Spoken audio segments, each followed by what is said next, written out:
for the onload of chartered vessels to load up equipment that heads over to Iraq and to Afghanistan. So it's very important what merchant mariners do for us in this nation. The other thing I want to point out, because I had a few minutes to sit with Ann and talk to her about her experiences back when Bill was serving as a merchant mariner, and she's also given great sacrifice to the country. She told me about her time, and she had some difficulty raising 2 children in a project while Bill was out serving the nation and supporting the cause. And without that support of Ann, I think that this nation is really indebted and grateful to her. So how about a quick hand for Ann?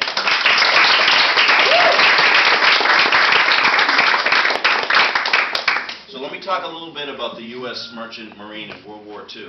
One way to understand the Second World War is to appreciate the critical role of merchant shipping. The availability or non-availability of merchant shipping determined what the Allies could or could not do militarily. When sinkings of Allied merchant ships exceeded production of ships, when slow turnarounds, convoy delays, roundabout routing, and long voyages taxed transportation severely, or when the cross-channel invasion planned for 1942 had to be postponed for many months for reasons which included insufficient shipping. Had these ships not been produced, the war would have been in all likelihood prolonged for many months, if not years.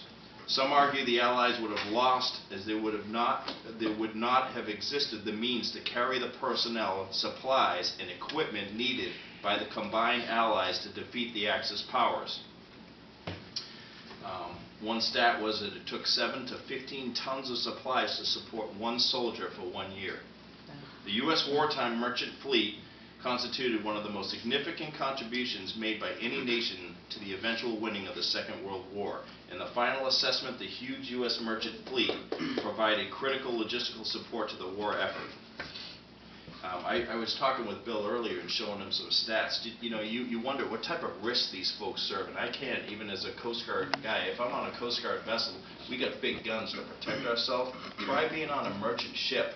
Do you know back then in 1942, close to 1,700 merchant ships were sunk? So just think about the risk that you were taking to try to move goods in support of the war effort at that time. It's just phenomenal. Mariners have written one of its most brilliant chapters. They've delivered the goods when and where needed in every theater of operations and across every ocean in the biggest, the most difficult and dangerous job ever undertaken. As time goes on, there will be greater public understanding of our merchant's fleet record during this war, World War II.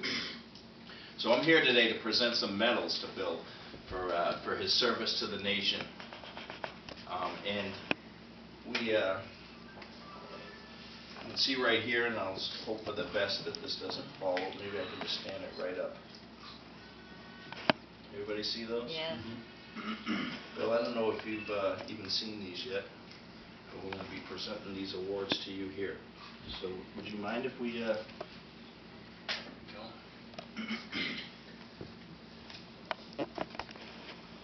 The Pacific War Zone Bar is going to be presented to Mr. William Barnes for service in the Pacific Zone, including North Pacific Ocean, South Pacific Ocean, and Indian Ocean east of 80 degrees east longitude. Also the Victory Medal, awarded to members of the crews of ships who served 30 days or more during the period of December 7th, 1941 to September 3rd, 1945. He's also being presented the Honorable Service Button, which is awarded to members of the crews of ships who served for 30 days during the period of December 1941 to September 3rd of 1945. You will also receive the Merchant Marine Service Emblem. The Merchant Marine Service Emblem is prescribed as an identifying insignia to be issued to all seamen.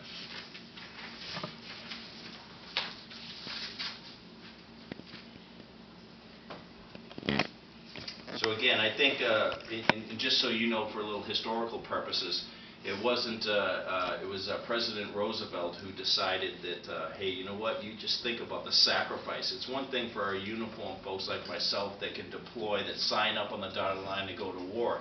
These mariners really didn't necessarily sign up to do what they did. However, they were up for the task.